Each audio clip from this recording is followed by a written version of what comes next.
మహాభక్తుడు మాణిక్యవాచకర్. బాగా వృద్ధుడైపోయాక చిదంబరం చేరుకున్నాడు. ఆయన చేరుకుని రోజు చిదంబరంలో నటరాజస్వామి వారి మీద స్తోత్రాలు చేస్తుండేవాడు. ఒక రోజు పరమశివుడు చూశాడు. చిదంబరంలో మాణిక్యవాచకర్ నివాసం ఉంటున్నటువంటి ఇంటికి పరమశివుడే బయలుదేరి వెళ్ళాడు. వెళ్ళి రాత్రి అయింది. అప్పటిదాకా స్తోత్రాలు పాడి పాడి అలిసిపోయి మాణిక్యవాచకర్లు పడుకున్నారు. తలుపు కొట్టి, ఏమయ్యా నువ్వు పరమశివుడి మీద ఎన్నో స్తోత్రాలు చెప్పావుట, ఏది చెప్పు వింటాను. వృద్ధ బ్రాహ్మణుణ్ణి ఎక్కడి నుంచో తీర్థయాత్రకు వచ్చాను, వినాలనిపించి వచ్చాను అన్నాడు. ఆయన శివస్తోత్రం చెప్పడం అంటే ఆయనకి బడలిక లేదు, రాత్రి లేదు, పగలు లేదు, శరీరం సహకరించకపోవడం అన్న మాట లేదు. అంత సంతోషం. ఆయన చేసిన స్తోత్రాలన్నీ చెప్తున్నారు. పరమశివుడు రాశాడు వాటినన్నింటినీ గ్రంథం కింద వ్రాసి తెల్లవారుతుండగా అలిసిపోయాడు మాణిక్యవాచకర్. స్నానం చెయ్యాలి, సంధ్యావందనాది క్రియలు ఆచరించాలి, వెళ్ళనా అన్నాడు. వెళ్ళిరా అని నేను సెలవు పుచ్చుకుంటానని వృద్ధ బ్రాహ్మణ రూపంలో ఉన్నవాడు పైకొచ్చి మాణిక్యవాచకర్లు చెప్పిన స్తోత్రాల్ని తాళపత్రాల మీద అన్ని రాసి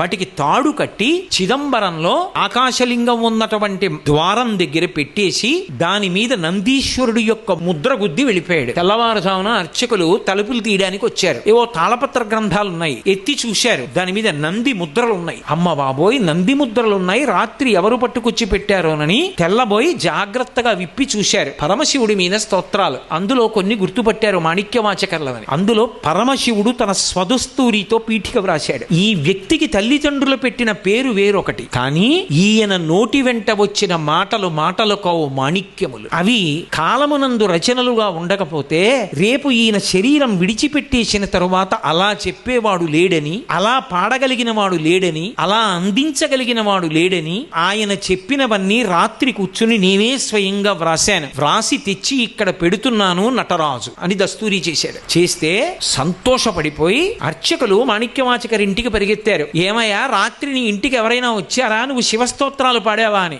ఎవరో వృద్ధ బ్రాహ్మణుడు వచ్చాడు, నీవు చేసిన శివస్తోత్రాలు పాడమన్నాడు. పాడాను. ఎవరో కాదయా, పరమశివుడయ్యా, నీ దగ్గర అవన్నీ విని వ్రాసిన వాడు, ఇదిగో గ్రంథాలు, నువ్వు రాత్రల్లా పాడినవి తాళపత్ర గ్రంథాల మీద వ్రాసి తీసుకొచ్చి నటరాజస్వామి దేవాలయ ప్రాంగణంలో పెట్టి అంతర్ధానం అయ్యాడు. కళ్ళంబట ఆనంద భాష్పాలు ధారలుగా కారిపోయాయి మాణిక్యవాచకరికి. కారిపోయి కాదు కాదు నేను చూడవలసిందే అని గబగబా చిదంబరం క్షేత్రంలోకి వచ్చి నటరాజస్వామి సన్నిధానంలో నిలబడి అవ్యక్తానందంతో, ఇన్ని పాటలు పాడిన వాడికి నోటి వెంట మాట రాక, స్వామి నీకు నేను ఏమని కృతజ్ఞత చెప్పను, నోట మాట రాలేదు.